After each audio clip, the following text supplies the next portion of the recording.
সেজন্য 5 আগস্টে কি আপনারা ক্যান্টনমেন্টে যাইতে চান নাই?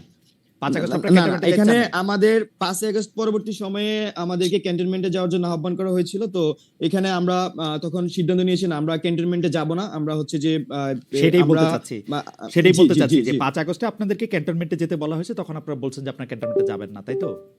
জি জি জি জি তারপরে আপনারা পরে 5 আবার আগস্ট গেলেন। পরবর্তী সময়ে আমি আপনাকে এক্স্যাক্টলি না, আমরা ক্যান্টনমেন্টে যাইনি। ক্যান্টনমেন্টে আমরা যাইনি, ক্যান্টনমেন্টে আপনারা যান বঙ্গভবনে নাই। যাওয়া হয়েছিল। ভাই ভাই পড়ার লাইনে খুবই স্পষ্ট করেছেন, শেষ পর্যন্ত বঙ্গভবনে আলোচনা ও বার্গেনিং এর ওকে, মাধ্যমে ক্যান্টনমেন্টে ডক্টর যাইতে ইউনূসকে বলা প্রধান হয়েছিল কি কর্মকর্তা 5 সরকার। আগস্ট শেখ হাসিনা পালায় যাওয়ার পরে? সেটাই বুঝতে চাইতেছিলাম, হ্যাঁ, পালায় হ্যাঁ, যাওয়ার আগে নাকি হ্যাঁ, আগে? সেটাই পালায় না, যাওয়ার পরে। পালিয়ে ওকে যাওয়ার পরে। ওকে, জি, জনাব জি, বাকের মজুমদার, আসছি আবার আপনার কাছে। আপনাকে অনেক জি। ধন্যবাদ। জনাব মাসুদ কামাল, এই কথা ঠিক যে আপনি বারবার প্রশ্ন করছেন এই সরকারের বা উপদেষ্টাদের কার্যক্রম, লেজিটিমেসি, তারপরে তাদের স্পিরিট সম্পর্কে, কিন্তু আমি এই কথাটা বলতে চাইছিলাম যে আপনি উপদেষ্টাদের কথা বলছেন যে তারা কে জুলাই আগস্টের স্পিরিট আসলে কেমনে ধারণ করে। তা আমার কাছে সাধারণ একটা লিটমাসের কথা আমি বলছিলাম, যেহেতু তারা শেখ হাসিনার সুবিধার জায়গা থেকে শেখ হাসিনার সাথে তারা হাত মেলান নাই, শেখ হাসিনার ইয়াতে খপ্পরে গিয়া পড়েন নাই, বা ভালোবাসায় গিয়া পড়েন নাই, বা সেই জন্যই তো তাদেরকে বলা যেতে পারে যে তারা এই স্পিরিটের মধ্যে ছিলেন। আপনি একটু কন্টিনিউ করেন, আমি পরের প্রশ্নটা একটু করতেছি আপনাকে। এটা না, কেন এই আপনার এই লজিকটা এখানে আমি মনে করি গ্রহণযোগ্য নয় এই কারণে শেখ হাসিনার সঙ্গে ছবি তুলনায় এমন লোকের সংখ্যাই কিন্তু বেশি। শেখ হাসিনার সঙ্গে যে তেল মারে নাই এমন লোকের সংখ্যা এই দেশে বেশি ছিল। তো আমি বলেছি যারা তেল মারে নাই, যারা তার সঙ্গে ছবি তুলে নাই, তাদের মধ্যে যোগ্যতা, এক একটা কাজের জন্য এক একজন লোক যোগ্য হয়, সেই যোগ্য লোকটাকে যোগ্য জায়গায় বসানো হয় নাই। সে কারণেই আমি এই সরকারের সাফল্য নিয়ে সন্দেহ পোষণ করেছিলাম। আমি আপনাকে একটা সিম্পল উদাহরণ দিয়ে বলি।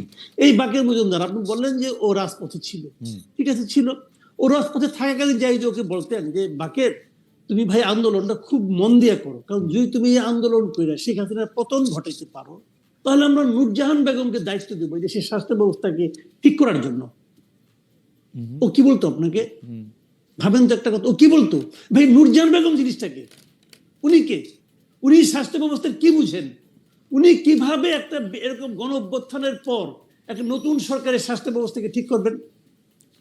সেই কাজটাই কিন্তু করা হয়েছে। নূরজাহান বেগমকে, গৃহবধূ একজন মানুষকে ঘরের থেকে ডেকে এনে ওনাকে দেওয়া হয়েছে স্বাস্থ্য ব্যবস্থা ঠিক করেন। কিন্তু কামাল ভাই, সমস্ত ক্ষেত্রে এগুলো বলা হয়েছে। এইটা তো এইটা তো লিডারের চয়েস। আমরা কিন্তু দেখেছি যে কোচ অনেক সময় সবচেয়ে ভালো খেলে আসা লোকটাকেও খেলায় না। আপনি তো আমার পয়েন্টটা বলে দিচ্ছেন ভাই, আমি তো ওই কথাটাই বলছি, এটা লিডারের চয়েস। জি, and that was the tragedy. আমাদের লিডারের একটা ব্যাড চয়েস, আমাদের লিডার এমন একটা চয়েস, ওই চয়েসটা দেখার পরেই তো আমি মন্তব্য করেছি যে এরা পারবে না, চয়েসটা ভালো হয়নি। উনি চয়েস করার সময় উনি সিরিয়াস ছিলেন না। আমি এই কথাটাই বলছি, বারবার বলি যে আমরা যে গভর্নমেন্টটা পেয়েছি, একটা নর্মাল গভর্নমেন্ট এবং একটা গণ অভ্যুত্থানের গভর্নমেন্ট আকাশ পাতাল পার্থক্য হবে, তার প্রত্যেকটা চিন্তা, তার প্রত্যেকটা আচরণের মাধ্যমে। অথচ আমরা একটা তারা হবে শার্প, তারা হবে তাৎক্ষণিক। আমরা একটা গভর্নমেন্ট পেয়েছি লেথার্জিক গভর্নমেন্ট। আমি এই কথাটাই বলেছি, এবং তারা নন সিরিয়াস গভর্নমেন্ট। আপনি দেখেন, আমি একটা সিম্পল একটা উদাহরণ দিয়ে বলি আপনাকে। আপনি তো অনেক লোকের অনেক ইন্টারভিউ নিয়েছেন, দেখেছেন। আপনি নুরুল কবির সাহেব যে ইন্টারভিউটা নিলেন আমাদের ইউনূস সাহেবের, বলা হয়ে থাকে এ যাবৎকালে এটা হলো বেস্ট ইন্টারভিউ। আমিও তাই বলি। কিন্তু ভাবেন তো, যখন নাকি উপদেষ্টাদের যোগ্যতা নিয়ে, ওনার যোগ্যতা নিয়ে নুরুল কবির প্রশ্ন করলেন, উনি কি বললেন? উনি বললেন যে আমি তো এই জগতের লোক না, আমাকে জোর করেছে নিয়ে এসেছি, আমি কিছু জানি না, আমি বোঝার চেষ্টা করতেছি, দেখতেছি কি হয়, দেখি কতটুকু করা যায়। তারপর যখন বললেন যে আপনার উপদেষ্টা তো অনেক কিছু পারছেন না, ওনাদেরকে আমি কি বলবো, আমি নিজেও তো পারি না, তো ওনাদেরকে আমি কিভাবে বলবো? আপনার এই কথাগুলো শুনতে মনে হয় যে না, কি বিনয়ী লোক, কি সুন্দর লোক, নিজের কথা স্বীকার করলেন। আপনি আমাকে বলেন ভাই, এটা কি ট্রায়াল এন্ড এরর ভিত্তিতে কাজ করার জায়গা? না কামাল ভাই, আমি একটু ডক্টর কামাল ভাই, আমি একটু আপনার কাছ থেকে শেখার জন্যই একটু আপনার এই জায়গাটা থেকে বলি যে ডক্টর ইউনূস এটি অকপটে স্বীকার করেছেন যে তার তাড়াহুড়া ছিল, তিনি সব লোককে চেনেন না, তাকে এই লোককে নিতে হয়েছিল।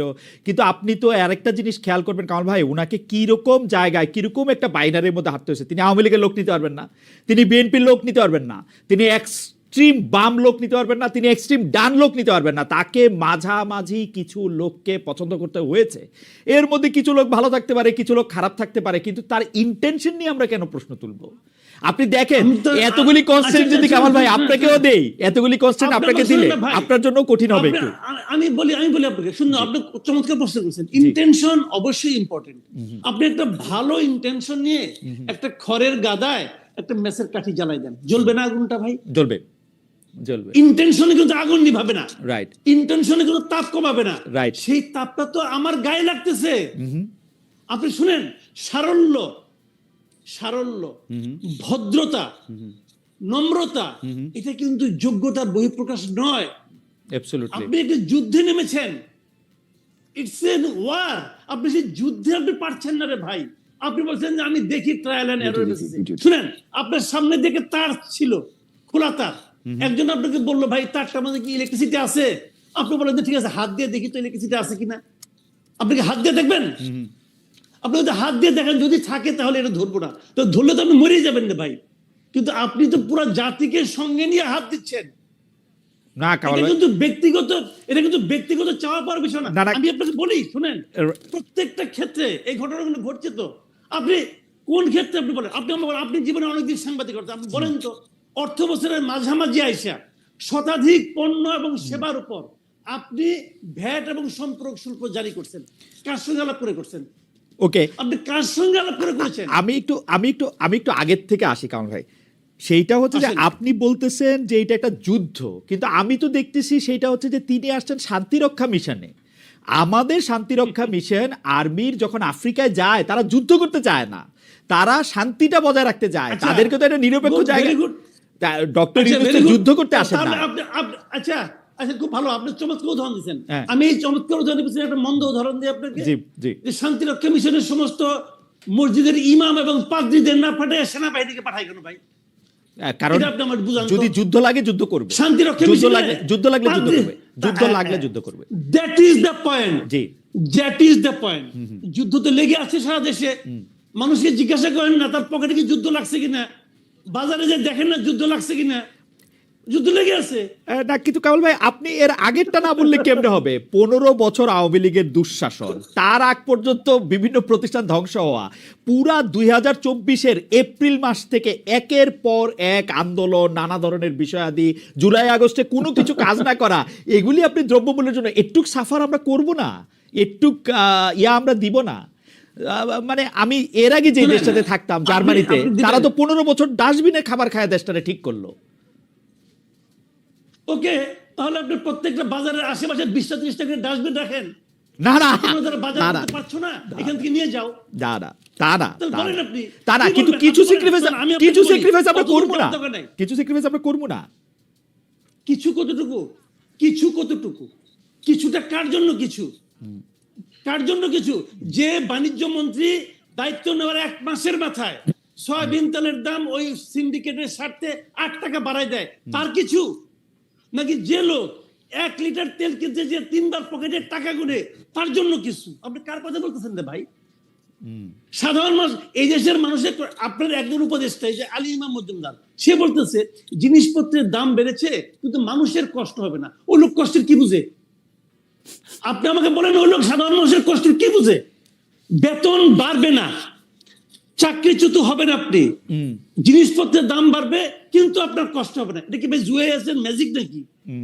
এটা কি ম্যাজিক? ওকে, আমি কামাল ভাই, আমি কামাল ভাই আপনার রক্ত বেরোবে না কামাল ভাই আমি আপনার বক্তব্যের সাথে দ্বিমত এই পর্যায়ে করছি না, কিন্তু প্রশ্নটা করে রাখি। হ্যাঁ, না, প্রশ্নটা আমি করে রাখি কারণ ভাই আপনার চোখে, আমি বরং বাকের ফ্যান, আমি বরং আরেকটা প্রশ্ন করি। জি জি, আমি বাকের একটা কথায় আমার একটা মনে হলো এই প্রশ্নটা আমার করা দরকার। জি জি, প্লিজ। খালি নাহিদের এই যে নাহিদ ইসলাম যে আপনার যে স্ট্যাটাসটা দিয়েছেন, এই স্ট্যাটাসটা আপনি তো ওনাকে পড়ে শুনাইলেন। আমি যদি এই প্রশ্নটা করি, আপনি আমার হয়ে বাকেরকেও প্রশ্নটা করতে পারেন, বাকি নিজেও জবাব দিতে পারে। আমি যদি বলি যে নাহিদ ইসলাম যে অভিযোগটা করেছে যে এটার মাধ্যমে বিএনপি 111-কে ইনভাইট করতেছে, আমি যদি বলি এই স্ট্যাটাসের মাধ্যমে নাহিদ ইসলাম হিমসেলফ 111-কে ইনভাইট করতেছে, ওকে আমি যদি এই কথাটা বলি, ওকে ওকে এই কথা, কারণ এই স্ট্যাটাসের মাধ্যমে সে তো আর্মিকে একটা পার্টি বানিয়ে ফেলেছে। একজন উপদেষ্টার পদে থেকে উনি কি এটা করতে পারেন? এটা কোনো সেন্সেবল কাজটা করেছেন না। ওকে, আমরা আমরা আমরা কামাল ভাইয়ের প্রশ্নটার জন্য জনাব বাকের মজুমদারকে, এটা যদি বাকের মজুমদার কিছু বলেন, আমরা এটা একটু আহ্বান জানাই। জনাব মজুমদার, আমাকে 10টা সেকেন্ড একটু টাইম দেবেন। আমরা একটু দর্শকের কাছে জানতে পেরেছিলাম, মানে প্রশ্ন করেছিলাম যে সময় দিতে পারবেন না বলে জুলাই শহীদ স্মৃতি ফাউন্ডেশনের দায়িত্ব ছাড়লেন সমন্বয়ক সার্জিস আলম। এই সিদ্ধান্ত সঠিক বলে মনে করেন কিনা? শতকরা 74% দর্শক এই সিদ্ধান্তকে সঠিক বলে মনে করেন, সঠিক না মনে করেন শতকরা 26% দর্শক। 54,000 দর্শকের মধ্যে ভোট দিয়েছেন। জনাব বাকের মজুমদার, আপনার কাছে একটু যাচ্ছি। জনাব মাসুদ কামাল ভাই একটি প্রশ্ন আপনার কাছে করেছেন যে এই ইনভাইটটা 111-এর মতো একটা সরকারের ইনভাইট কি আসলে জনাব নাহিদ ইসলামী দিচ্ছেন কিনা? জনাব মজুমদার। এখানে এখানে জনাব মাসুদ কামাল ভাই যে খুব সহজে নাহিদ ভাইকে একটা প্রশ্ন করে দিলেন, একটা এখানে কোশ্চেন রেখে গেলেন যে 111-এর সরকারের ইঙ্গিত কি নাহিদ ভাই নিজে দিচ্ছে কিনা বা নিজে ইনভাইট করছে কিনা। তো এখানে আমি পাল্টা জানতে চাই, বা আমার যে পয়েন্টটা সেটা হচ্ছে যে এখানে নাহিদ ভাই কিন্তু খুব স্পষ্টভাবে তার ব্যাকগ্রাউন্ড উল্লেখ করেছে, আসলে কোন অর্থে আসলে বিএনপি 111-কে ইনভাইট করছে। কিন্তু নাহিদ ভাই খুব তার ব্যাখ্যা করে দিয়েছেন কোন অর্থে কি হচ্ছে, সে উনি কিন্তু ব্যাকগ্রাউন্ড টেনেছে, পরবর্তী ঘটনাক্রম বলেছে। তো আমি মাসুদ কামাল ভাইয়ের কাছে প্রশ্ন করেছি, উনি আসলে কোন প্রেক্ষাপট বা কোন ব্যাকগ্রাউন্ড দেখে আসলে নাহিদ ভাইকে এমন প্রশ্ন করতে যাচ্ছেন। ওকে ওকে ওকে, কামাল ভাই নিশ্চয়ই বলবেন। আমি একটু বোঝার জন্য, জনাব মজুমদার, আসলে আপনাদেরকে প্রশ্ন করা, আপনারা এত বেশি জনপ্রিয়, আপনাদেরকে প্রশ্ন করা এখন একটা, কারণ আমার ফ্লাডেড হয়ে যাচ্ছে যে আমি আপনাকে আসলে ঠিকমতো প্রশ্ন করছি কি করছি না সেটা নিয়ে। আমি শুধু বোঝার জন্য বলতেছি। আমি আবার পড়ি জনাব নাহিদ ইসলামকে। জনাব নাহিদ ইসলাম বলেছেন যে আমরা চেয়েছিলাম ফেসিবাদ বিরোধী রাজনৈতিক দলগুলো ও নাগরিক সমাজের সমন্বয়ে একটা জাতীয় সরকার। তারপরে তিনি বলছেন জাতীয় সরকার হলে ছাত্রদের হয়তো সরকারে আসার প্রয়োজন হতো না।